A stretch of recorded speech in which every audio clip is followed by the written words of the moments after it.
Testimony from 5 officials from the Georgia Secretary of State's office has been delayed. The Atlanta Journal-Constitution reports both current and former aides of Brad Raffensperger were scheduled to appear before a special grand jury this week. It's related to the investigation into whether former President Trump and his supporters illegally tried to meddle in the state's 2020 election. After the former president lost Georgia in the last presidential election, you'll remember he asked his fellow Republican, Raffensperger, to, quote, find more votes. But the Secretary of State refused. Tamar Hallerman joins me now. She is a senior reporter for the Atlanta Journal-Constitution. Tamar, good to have you here. So tell us, what's the reason for this delay, and do we know when the testimony will take place now?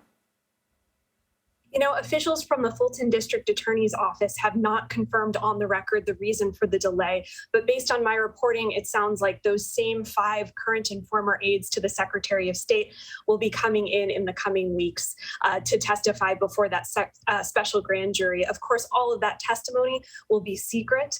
But, you know, based on some of the reporting that's out there, based on what we know about the subpoenas, the documented evidence that's being sought out by this special grand jury, we have some ideas about where the questioning may be going.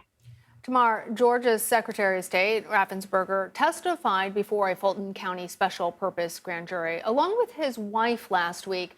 What can you tell us about that? Well, we don't know a whole lot. The Secretary of State and his wife ended up bypassing reporters, refusing to answer our questions for him. But what we do know is that Brad Raffensperger was at the center of 2 phone calls that are of great interest to the Fulton District Attorney. Of course, there's the infamous phone call that President Donald Trump placed in January 2021 when he urged and pressed and cajoled Raffensperger to find enough votes to overturn Joe Biden's win here in Georgia. But a couple months earlier, he'd received a call from Lindsey Graham of South Carolina, a key ally of Donald Trump, asking him questions about kind of standards for throwing out absentee ballots, disqualifying ballots that had been cast.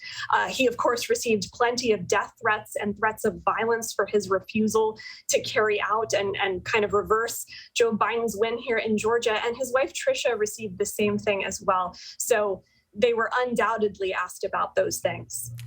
Tamar, the district attorney's probe into the state's 2020 elections initially wanted to focus on that phone call that you mentioned with the former president.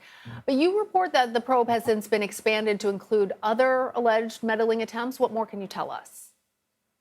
Absolutely. We know the district attorney is interested in the 16 Republicans who served as alternative electors here in Georgia. While Democrats were kind of performing the official ceremony in the state capitol, those same folks were meeting and sending an alternative slate to the National Archives. That, of course, is of interest to the FBI and the January 6th committee, the Justice Department as well.